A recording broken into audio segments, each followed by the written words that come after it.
দেখো টুকটুক চলে এসেছে সকাল সকাল। Hello everyone, good morning. আমি সুস্মিতা। আমার নতুন একটি ব্লগে আপনাদের অনেক অনেক স্বাগতম। আশা করি আপনারা সবাই অনেক অনেক ভালো আছেন, সুস্থ আছেন। আমরাও ভীষণ ভীষণ ভালো আছি।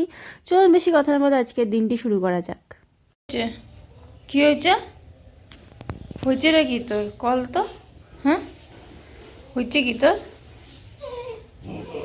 আজকে আছে বাড়িতে উপাসনা, তাই মা সকাল সকাল উঠে এসব নাড়ু মুয়া এসব বানাতে বসেছে। দেখো তুহিন কাজ করছে, আর নাড়ু মুয়া বাদে অনেক কিছু হচ্ছে। এখন দেখো মা বানাচ্ছে হচ্ছে এখানে খিচুড়ি, মুগ ডাল দিয়ে নিরামিষ খিচুড়ি, যেহেতু ঠাকুরকে দেওয়া হবে না, মানে যারা আসবে তাদেরকে দেওয়া হবে। আর এখানে বানানো হয়েছে লাবড়া। মনে মনে যার যার ইষ্ট নাম জপ শুরু করি, মানে ঈশ্বর সাধনও আমার একার মুক্তির জন্য নয়, আমাদের তপস্যা জগতের সকলের কল্যাণের জন্য। এই কথা মনে রেখে সকলের মিলনে এই স্বাভাবিক সেতুটুকুকে তোমরা পূর্ণরূপে সদ্য উপাসনা তো সুন্দরভাবে হয়ে গেছে, এখন প্রসাদ দেওয়া হবে। আর এই দেখো আমার মা, কাকিমুনিরা, পিসন, সোনু সবাই চলে এসেছে আজকে প্রসাদ খেতে।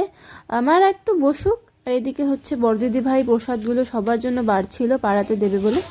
মা পিসন কাকিমণিদের তো প্রসাদ দিয়ে দেওয়া হলো, মারা এখন খাচ্ছে, খেতে থাকুক। আমি না এখন রেডি হব, পিসন আজকে আমাদের রেস্টুরেন্টে খাওয়াবে, তার জন্য আবার যাব। এই দেখো মাদের সাথে হচ্ছে আমিও বেরিয়ে পড়লাম। প্রথমে তো মারা হচ্ছে যাবে না, মারা চলে গেল বাড়িতে। এই যে সবাই মিলে টোটোতে উঠে চলে গেল। আর এখন আমি, পিসন আর সোনু মিলে তিনজনে হেঁটে হেঁটে যাচ্ছি, কারণ আমাদের বাড়ির ওদিকটাতে আর হচ্ছে টোটো পাইনি।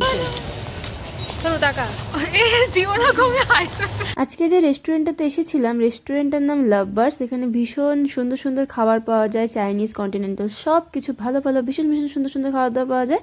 পিসু প্রথমে নিয়ে নিয়েছিল এটা ক্যাপেচিনো, একটা কফি। আর আমরা হচ্ছে সবাই মিলে এখন বসে পড়েছি, মানে নিজেদের সিটিং এরিয়ায়। আর কি এখন সবাই মিলে গল্প টল্প করছিলাম, আর আমরা ভাবছিলাম কি খাওয়া দাওয়া করা যায়। আমাদের মেনু ডিসাইড করতে প্রচুর সময় লেগেছিল। সোনু নিয়েছিল ব্লু লাগন, আর বুনু, ভোলা, কৃষ্ণা সবাই নিয়েছিল চিকেন মোমো। এখানকার মোমোগুলো খেতে যেমন ভালো, আর তেমনি সুন্দরভাবে ডেকোরেট করে দেওয়া হয়। আর ভিতরে স্টাফিংটাও কিন্তু বেশ অনেকটাই চিকেন দেওয়া হয়।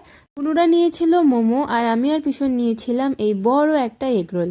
এখন কি আমার মুখের অবস্থাটা দেখতে পাচ্ছ, আমার ভোলা কৃষ্ণা তো এক রাউন্ড মোমো খাওয়া হয়েছে, ওরা আবার হচ্ছে এগরোল খাচ্ছিল, তাই ওদের আমি খ্যাপাচ্ছিলাম বেশ। এদিকে তো আমাদের খাওয়া দাওয়া প্রায় কমপ্লিটই, মানে আমার, বুনুর, সোনুর, পিসনও খাচ্ছে, মানে আমাদের হয়ে গেছে। ওদিকে ভোলা কৃষ্ণা নেক্সট টাইম আবার কিছু খাবে।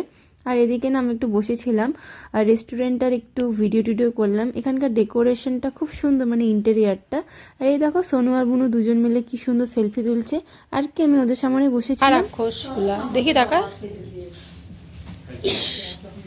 দেখি দেখি আরেকবার দেখা, তোকে দেখি।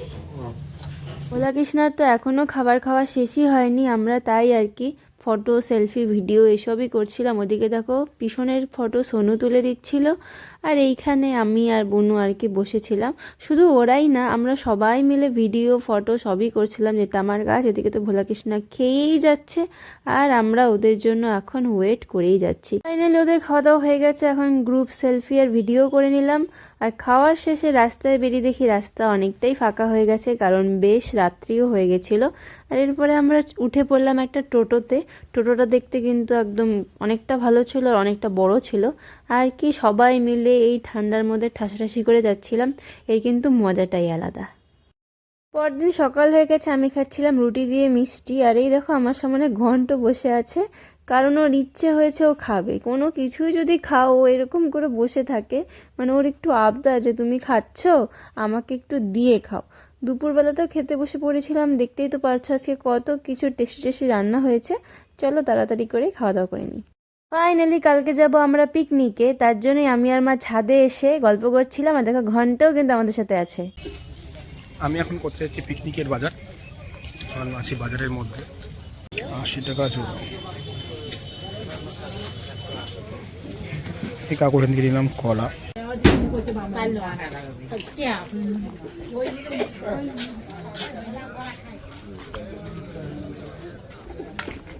ডিম নিব এখানে। তো ডিম নেওয়া হয়ে গেছে। এখন এই কাকুর দোকান থেকে এসেছিল তুহিন কেক নিতে। এই কাকু কিন্তু আমার বান্ধবীরই বাবা, মানে মাঝে সে যদি বান্ধবী আছে ওরই বাবা। তুহিনের কেক টেক নেওয়া হয়ে গেছে। এখন চলে আসলাম পাল বেকারিতে। আমাদের এখানকার সব থেকে ভালো বেকারি মানে ভালো পাউরুটি পাওয়া যায়, সেটা নিতে। পাউরুটি নেওয়া তো হয়ে গেল, এখন পিকনিকের জন্য একটু বড় বড় সাইজ করে পাউরুটি কাটা হচ্ছিল। আজকে আমরা খাই কফি কফি কফি। এই ভদ্রলোক আজকে অনেক দিন পরে বিকেলবেলায় বাড়িতে আছে। ভদ্রলোক আছে, খাবে কি? খাবা কি? খাবা কফি। যে আমাদের ঘন্টা লুলু পুলু পুলুও চলে এসেছে কফি খেতে। চলো এখন একটু রেডি হয়ে গেছি, যাব বাড়িতে, কিছু দরকার আছে। আর এই যে আমার ঘন্ট লুলু পুলু পুলুটা মানে ঠান্ডা ঠান্ডা তো বেশ পড়েছে, সোফাতে এসে একদম সুন্দর করে ঘুমিয়ে আছে। বাড়ির থেকে বেরিয়েও পড়লাম।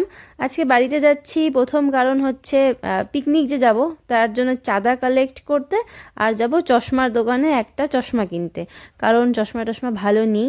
আর এই যে দেখো বুনু আর আমি দুজন মিলে বেরিয়েও পড়লাম। বুনুর তো প্রথমে যাওয়ার ইচ্ছা ছিল না, আমিও পরে বলেছিলাম থাক, তারপরে ভাবলাম না চশমা তো কিনতেই হবে, তাই এখন যাচ্ছি চশমার দোকানে। এই দেখো চশমার দোকানে এসেও পড়েছি, এখানে অনেক সুন্দর সুন্দর ভালো ভালো চশমা ছিল, আমরা দেখছিলাম। আর ফাইনালি এই চশমাটা আমাদের পছন্দ হয়েছিল, আমরা নিয়েছিলাম। এরপরে চলে এসেছিলাম একটু মলে কিছুই কাজ ছিল না, একটু ঘোরাঘুরি করার জন্যই আর কি আমরা চলে এসেছিলাম। পিকনিকের জন্য মিষ্টি নেব, তাই মাকে বলেছিলাম মিষ্টিটা নিয়ে নিতে। তারপরে এই দোকানে এসেছিলাম কিছু টুকটাকি জিনিস নেওয়ার জন্য, খাওয়ার পাতা এসবে। আর মারাও বাড়ির জন্য কিছু কিছু নিচ্ছিল। বাড়িতে আসার পর বাবা দিয়েছিল ডিম সিদ্ধটা, তো ডিম সিদ্ধ তো খেলাম। মাও এখন নখ কাটছে, আর দেখো বাবা দোকান থেকে এসে এখন সাজুগুজু করছে।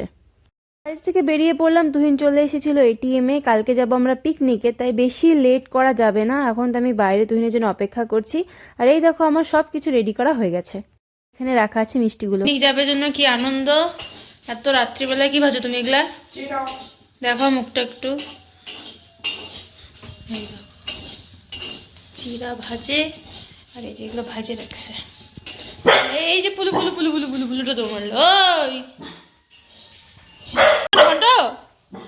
কেউ না, আয়।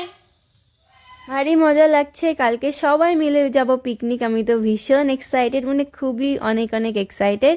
আর এই যে ঘন্টা বা রান্নাঘরে চলে গেল, আর এখন টাইম দেখো 1টা বাজতে 10 মিনিট মাত্র বাকি। কখন যে ঘুমাবো কে জানে। এই যে ফাইনালি ঘড়িতে এখন 1টা 5। মতো টাটা, দেখা হচ্ছে কালকে পিকনিক ব্লগে।